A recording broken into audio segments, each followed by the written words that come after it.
Bonjour la belle diaspora, bonjour mes belles, j'espère que vous vous portez bien. Je me porte à merveille et je suis contente d'apporter ce sujet aujourd'hui. Parce que vous savez, l'amitié est très importante. Ça fait partie des relations humaines.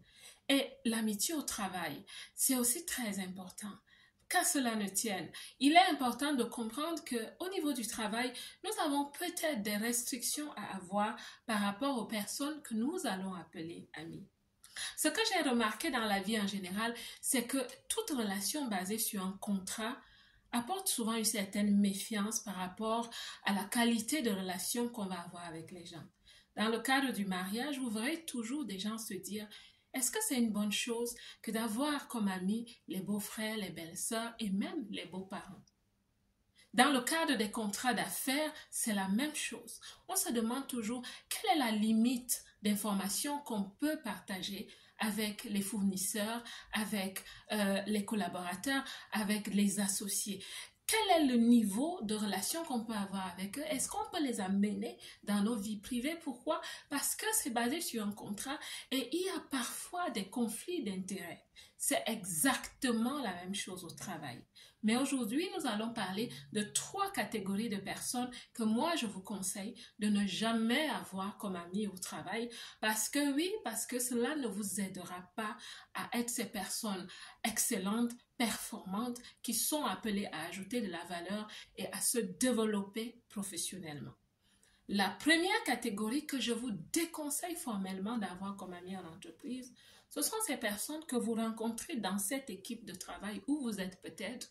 Et c'est des personnes qui se sont déclarées comme étant des chefs, les chefs du groupe, les chefs du clan. C'est des personnes qui ont la capacité de diviser l'équipe en clics. Dans cette équipe, vous avez parfois des clics, des personnes qui s'entendent entre elles, des personnes qui sont dirigées par une personne qui n'est pas le manager en fait. Cette personne, elle n'est pas le manager. C'est des personnes qui ont pris quelques personnes en otage afin de s'affirmer dans l'équipe. Elles donnent un rythme, elles conduisent des petites révoltes sournoises. C'est des personnes qui influencent les autres à boycotter les politiques de l'entreprise. Ce sont des employés vraiment négatifs. Ces personnes ne sont pas loin d'être très narcissiques. Je vous conseille franchement d'éviter ce type de personnes. Elles freinent la productivité et ne permettent pas que le potentiel et la productivité des uns et des autres se développent. Ne soyez pas intimidés par ces personnes. Généralement, ces personnes sont très intimidantes. On a l'impression que c'est elles qui donnent le là dans l'entreprise ou dans cette équipe. C'est cette personne qui influence les autres. Vous verrez qu'autour de la table, c'est comme ça que vous allez les reconnaître. Autour de la table, tant qu'elles n'ont pas parlé, les autres ne parlent pas. Tant qu'elles n'ont pas parlé, les membres de la clique ne vont pas parler. Quand cette personne prend une position, tous les autres vont suivre dans cette position. Et n'ayez pas peur de ces personnes, parce qu'elles engagent aussi des conflits.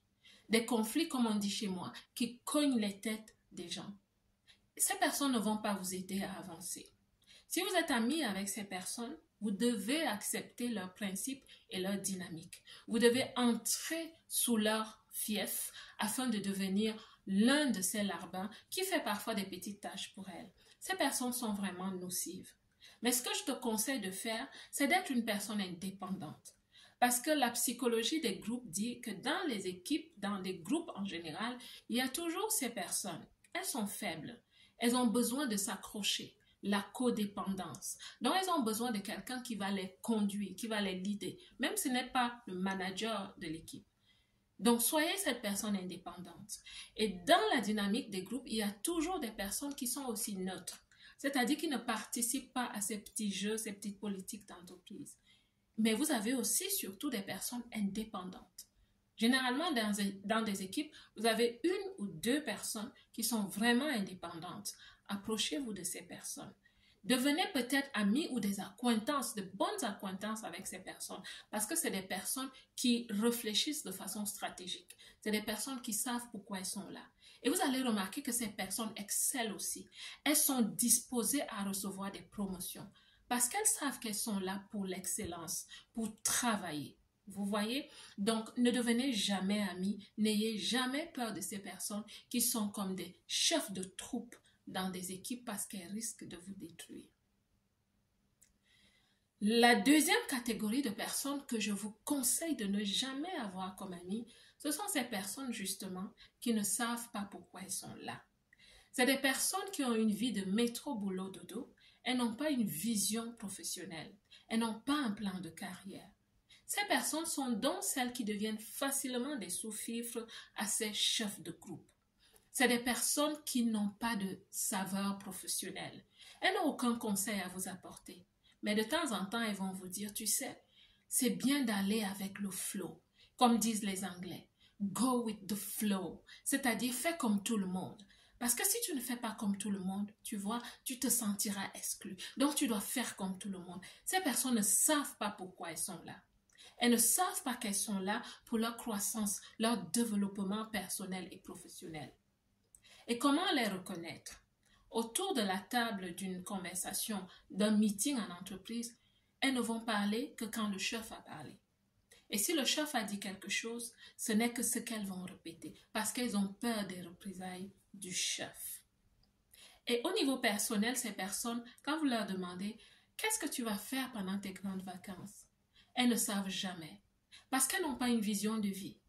Oh, je ne sais pas trop, je ne sais pas encore. Même à 1 mois de leurs vacances, elles ne savent pas encore. Elles n'ont pas d'objectif de vie, donc elles n'ont aucun conseil positif à vous apporter.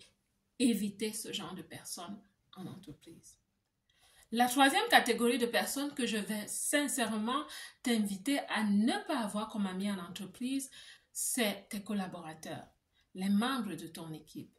Tu as compris que je parle là à des managers, à des directeurs, à toute personne qui a un poste de responsabilité en entreprise.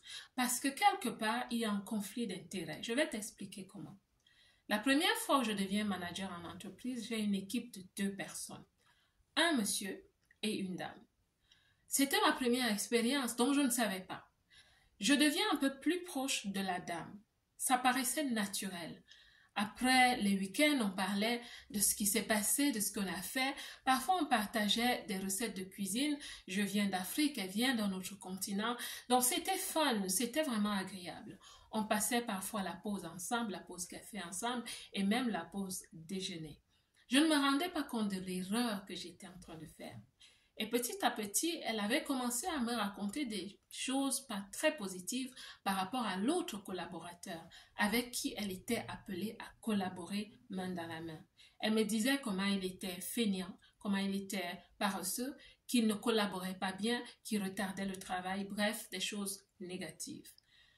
Après quelque temps, je me suis dit, il y a quelque chose qui ne coïncide pas entre l'attitude de ce monsieur, de ce collaborateur, et ce que j'entends.